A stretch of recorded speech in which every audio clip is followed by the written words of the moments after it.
राजधानी पटना के सचिवालय के एक वातानुकूलित कमरे में एक फैसला लिया जाता है। और किसी फाइल पर बस कुछ हस्ताक्षर होते हैं। हाँ बिल्कुल। और फिर कुछ ही महीनों के भीतर राज्य के किसी एकदम सुदूर गांव में एक नई पक्की सड़क बन जाती है। मतलब बाहर से देखने पर ये पूरी प्रक्रिया किसी जादू या चमत्कार जैसी लग सकती है ना?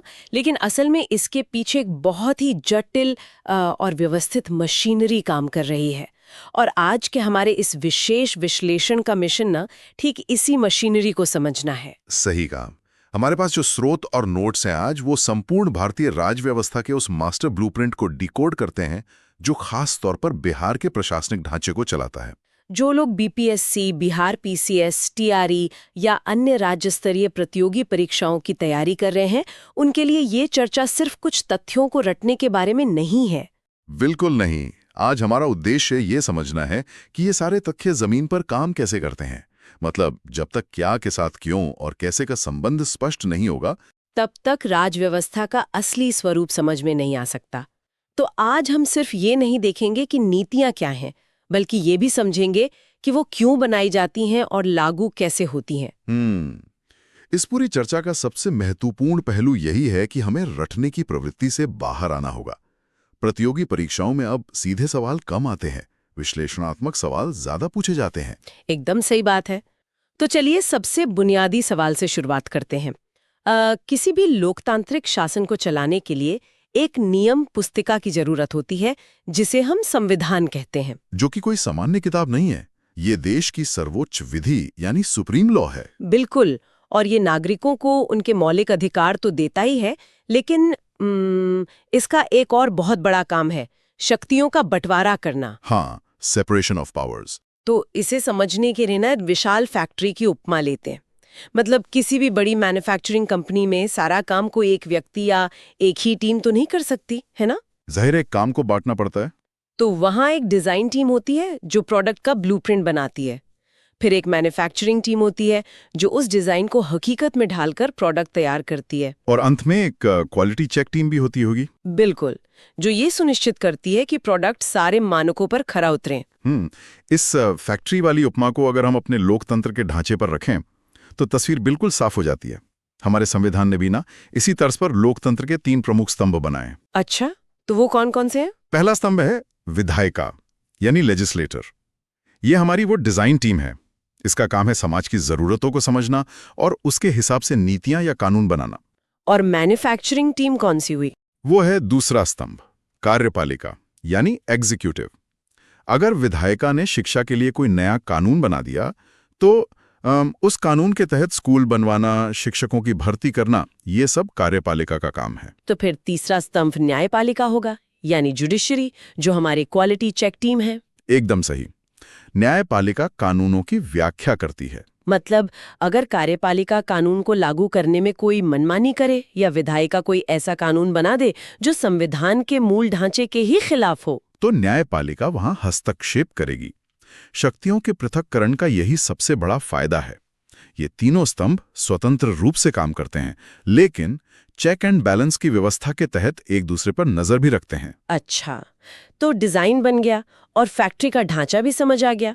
लेकिन अगर हम इस पूरे सिस्टम को राज्य के स्तर पे देखें, विशेषकर बिहार के संदर्भ में, तो एक सवाल उठता है। वो क्या? कि इस राज्य रूपी फैक्ट्री का असली बॉस कौन है? मतलब कानून बन गए, लागू भी हो गए, लेकिन कमान किसके हाथ में होती है? यहाँ जो बात सबसे दिलचस्प है वो ये है कि राज्य की कार्यपालिका में शक्ति के 2 अलग-अलग केंद्र होते हैं। 2 केंद्र? हाँ, एक तरफ होते हैं राज्यपाल यानी गवर्नर, जो राज्य के संवैधानिक प्रमुख हैं, मतलब डी ज्यूरे हेड। अच्छा, जिनके नाम पर सारे काम होते हैं। बिल्कुल, और वो केंद्र के प्रतिनिधि भी होते हैं। लेकिन दूसरी तरफ होते हैं मुख्यमंत्री, जो वास्तविक प्रमुख यानी डी फैक्टो हेड होते हैं। तो अगर इसे यूं देखें कि भले ही हर सरकारी आदेश पर मुहर राज्यपाल के नाम की लगती हो, लेकिन असल में उस आदेश को ड्राफ्ट करना, नीतियां तय करना, ये सब मुख्यमंत्री और उनके मंत्रिमंडल का काम है। एकदम सटीक विश्लेषण है। क्योंकि मुख्यमंत्री को जनता ने सीधे चुनकर भेजा है, तो वास्तविक शक्ति उसी के पास है जिसके पास जनादेश है। और नीतियां बनाने का काम मुख्य रूप से इसी मंत्रिमंडल का होता है, जो विधायिका का ही हिस्सा है। हाँ, और यहाँ बात सच में बहुत दिलचस्प हो जाती है। जब हम विधायिका यानी कानून बनाने वाली इस डिज़ाइन टीम की बात करते हैं तो बिहार का ढांचा थोड़ा अलग नजर आता है। भारत के ज्यादातर राज्यों में तो कानून बनाने के लिए केवल एक ही सदन होता है ना, जिसे हम विधानसभा कहते हैं। सही कहा, लेकिन बिहार भारत के उन चुनिंदा 6 राज्यों में से एक है जहां द्विसदनीय व्यवस्था यानी बाइसैमेरल सिस्टम लागू है। मतलब यहाँ 2 सदन हैं। विधानसभा और विधान परिषद। और जो छात्र परीक्षाओं की तैयारी कर रहे हैं, उन्हें इन दोनों सदनों की संरचना का अंतर गहराई से समझना चाहिए। चलिए इनकी तुलना करते हैं। सबसे पहले है विधानसभा, जिसे निम्न सदन कहा जाता है। इसमें जनता सीधे वोट देकर अपने प्रतिनिधि चुनती है। और इसमें चुनाव लड़ने की न्यूनतम आयु 25 वर्ष है और कार्यकाल 5 वर्ष का होता है ना? बिल्कुल। और बिहार विधानसभा में कुल 243 सीटें हैं। वहीं दूसरी ओर विधान परिषद है, जिसे उच्च सदन कहते हैं। इसकी संरचना कैसे अलग है? इसमें न्यूनतम आयु 30 वर्ष होती है, कार्यकाल 6 वर्ष का होता है और चुनाव अप्रत्यक्ष तरीके से होता है।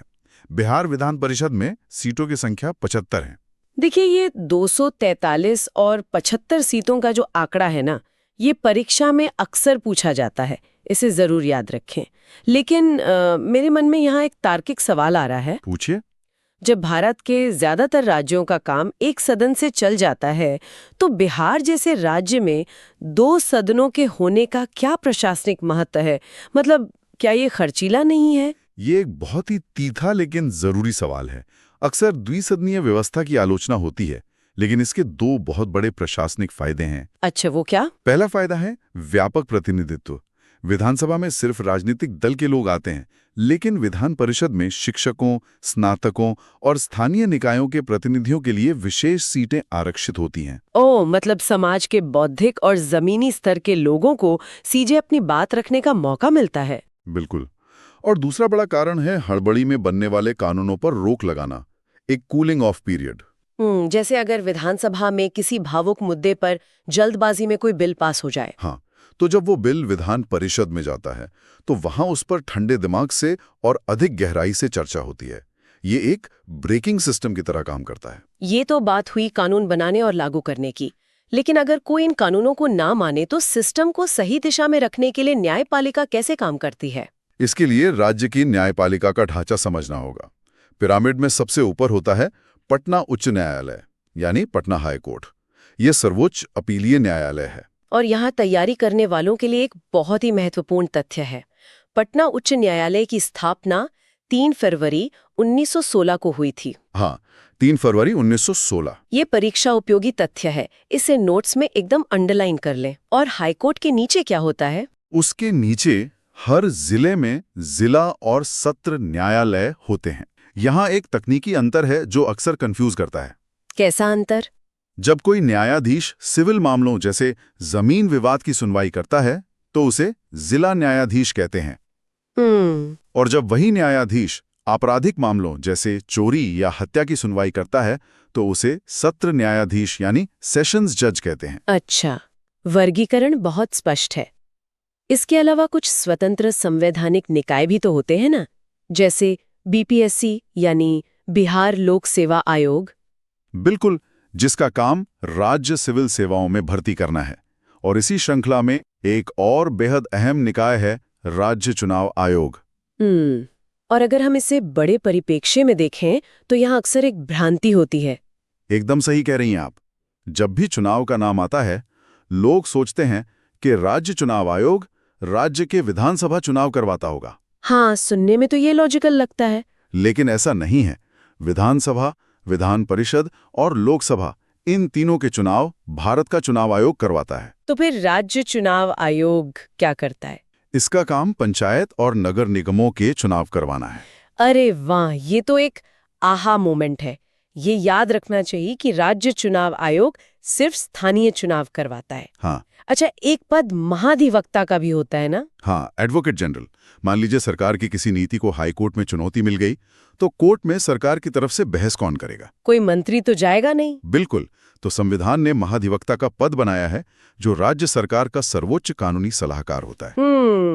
तो अब तक हमने राजधानी पटना के स्तर पर होने वाले काम समझ लिए हैं, लेकिन अगर हम जमीनी स्तर पर आएं, तो मेरी कल्पना में ये पूरा ढांचा शरीर के नर्वस सिस्टम की तरह है। नर्वस सिस्टम वो कैसे? मतलब दिमाग, यानी सचिवालय ने कोई नीति बनाई तो वो राज्य के किसी सुदूर गांव तक कैसे पहुंचती है? वो नसों के जरिए ही जाएगी ना? ये उपमा बहुत सटीक है।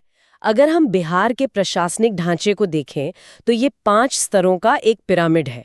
सबसे ऊपर है राज्य। प्रमंडल के नीचे आते हैं 38 जिले।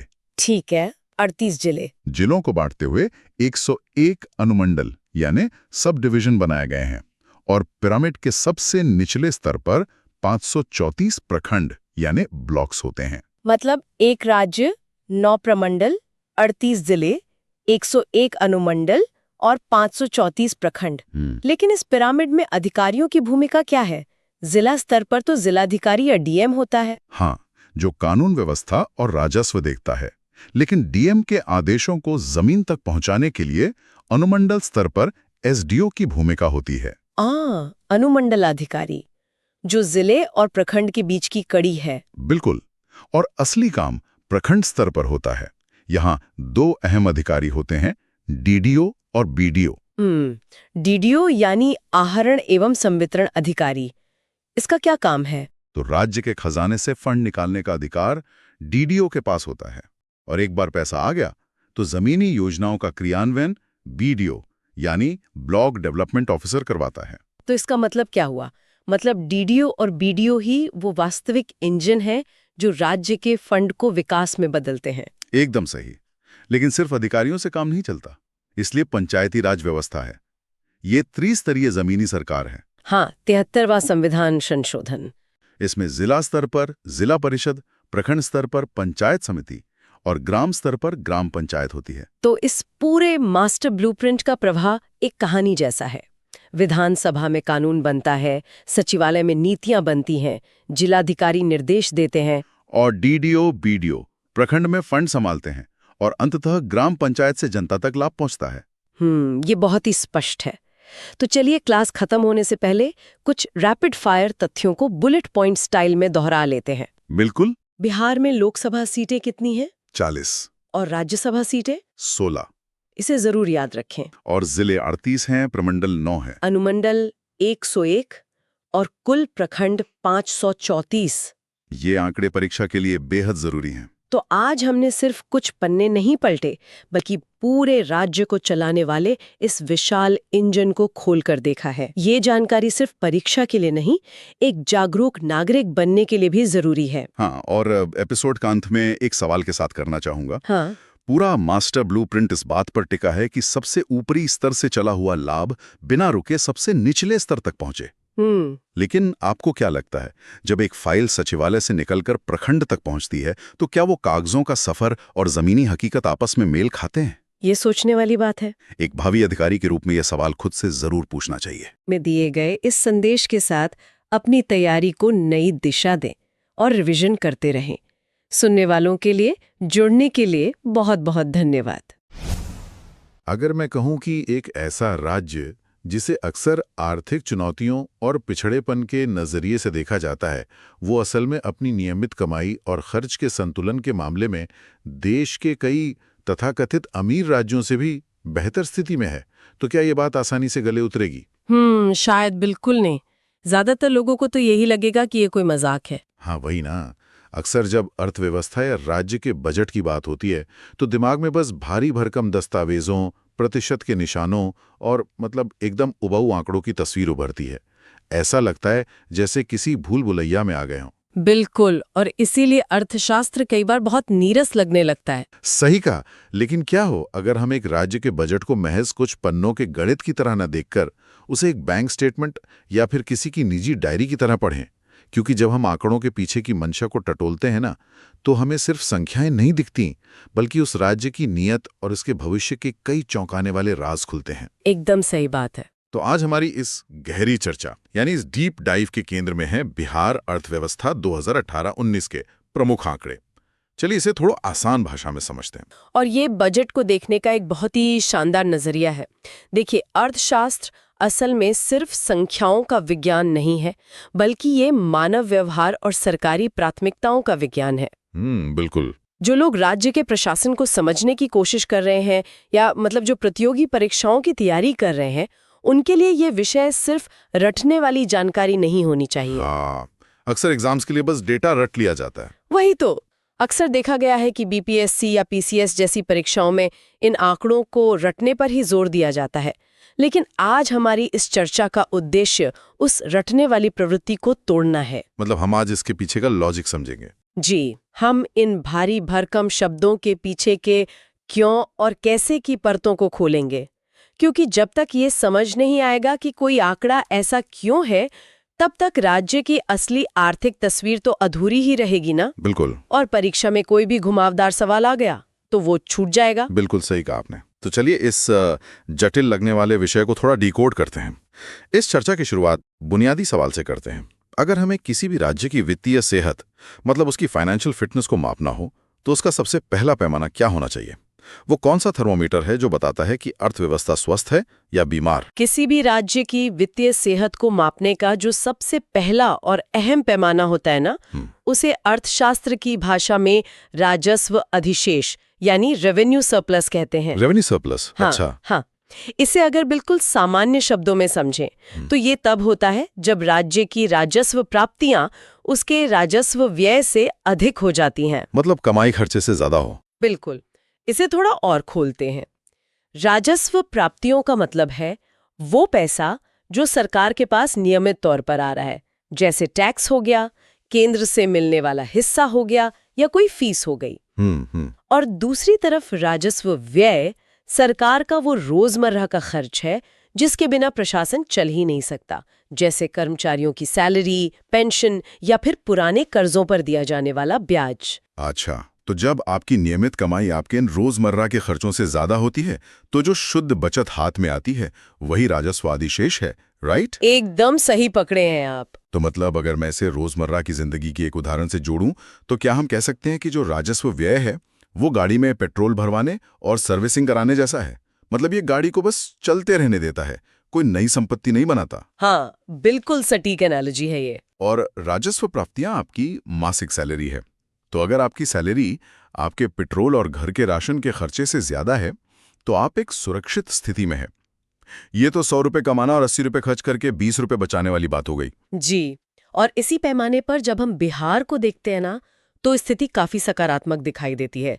2018-19 के अनुमानों के मुताबिक बिहार का राजस्व अधिशेष 21,312 करोड़ रुपए है। अरे वाह, 21,312 करोड़? हाँ, और जो लोग परीक्षाओं की तैयारी कर रहे हैं उनके लिए ये तथ्य अक्सर पूछा जाता है, इसे जरूर याद रखें। अगर हम इस रकम को राज्य के सकल घरेलू उत्पाद यानी जीएसडीपी के प्रतिशत के रूप में देखें तो ये जीएसडीपी का 4.13% बैठता है। 4.13%? ये तो मतलब काफी हेल्दी आंकड़ा है। बिल्कुल, आर्थिक विश्लेषण के नजरिए से ये बहुत ही स्वस्थ आंकड़ा माना जाता है। लेकिन एक मिनट, 21,312 करोड़ रुपए की शुद्ध बचत, और वो भी रोजमर्रा के सारे खर्चे पूरे करने के बाद, ये हासिल कैसे हुआ? क्योंकि पहले तो राज्य सरकारें सैलरी देने तक के लिए कर्ज लेती थी। आपने बिल्कुल सही नब्ज पकड़ी है। एक दौर था जब राज्यों को अपने रोजमर्रा के खर्चे पूरे करने के लिए भी उधार लेना पड़ता था, जिसे राजस्व घाटा या रेवेन्यू डेफिसिट कहते हैं। हाँ, वही तो। लेकिन इस तस्वीर को बदलने में 14वें वित्त आयोग यानी 14th फाइनेंस कमीशन की एक बहुत बड़ी भूमिका रही है। आयोग का एकदम स्पष्ट निर्देश था कि राज्यों को अपना राजस्व घाटा पूरी तरह समाप्त करना चाहिए। अच्छा, मतलब ये ऊपर से ऑर्डर था? जी, कारण बहुत सीधा था। अगर आप अपना घर चलाने के लिए ही कर्ज ले रहे हैं तो आप कभी तरक्की नहीं कर सकते। बिहार ने सफलतापूर्वक इस लक्ष्य को हासिल किया है और वो राजस्व अधिशेष की स्थिति में है। तो ये तो सुनने में बहुत अच्छा लगता है, लेकिन क्या तस्वीर इतनी ही सीधी है? मेरा मतलब है, अगर राज्य के पास इतनी बचत है तो फिर सरकार को अभी भी उधार लेने की जरूरत क्यों पड़ती है? अखबारों में तो अक्सर कर्ज की बात होती रहती है।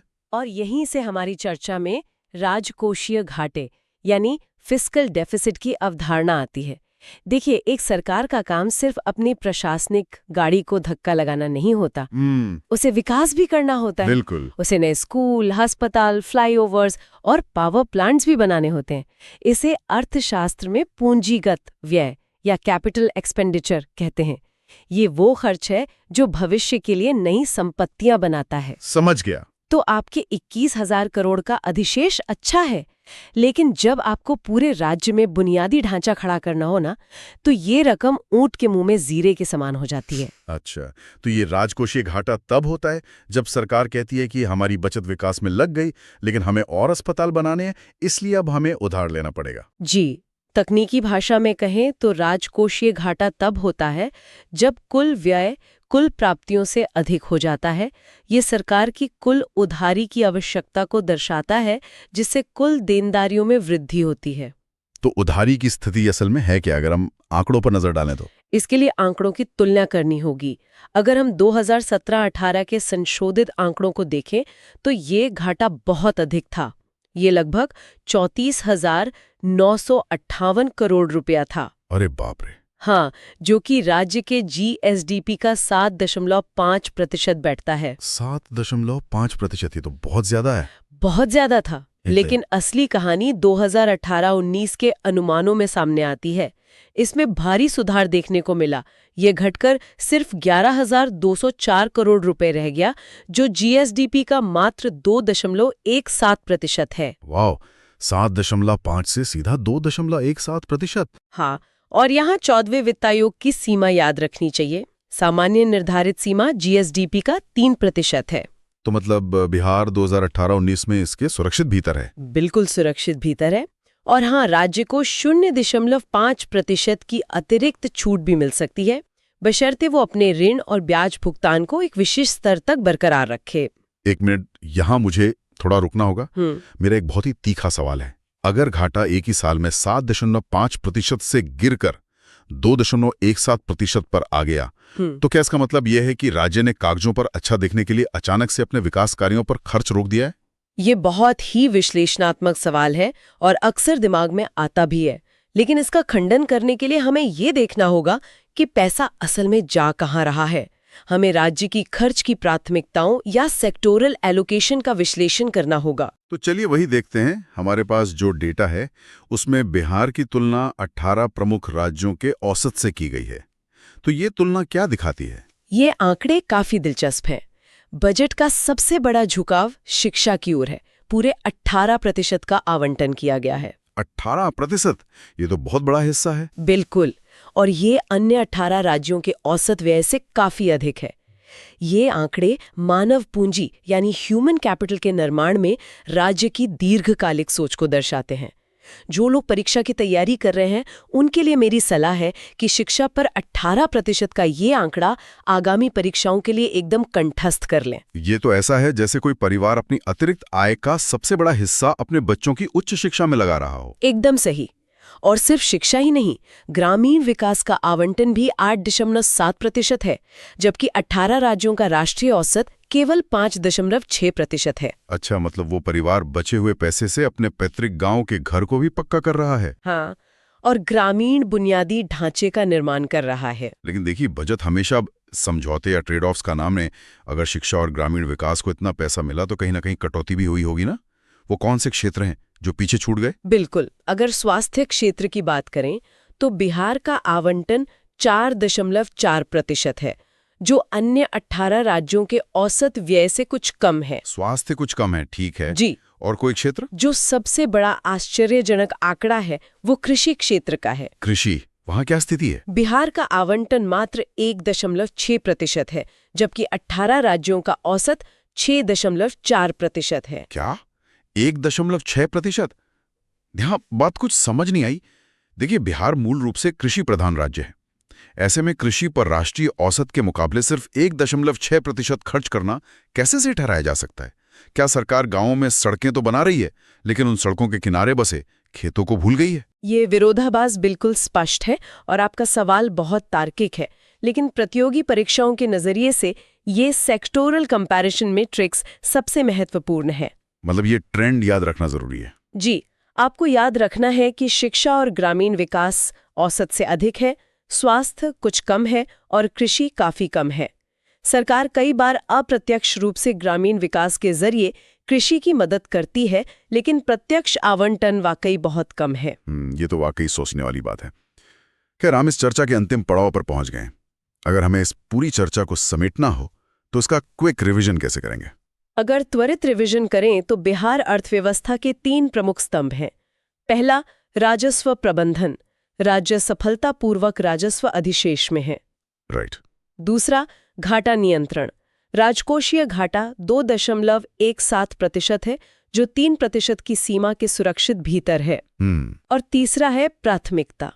सबसे बड़ा झुकाव शिक्षा, जो कि 18% है, और ग्रामीण विकास, जो 8.7% है, उसकी ओर है, जबकि कृषि 1.6% के साथ पीछे है। ये वाकई बहुत ही बढ़िया विश्लेषण था। लेकिन आज के इन आंकड़ों को देखकर एक बड़ा सवाल मेरे जहन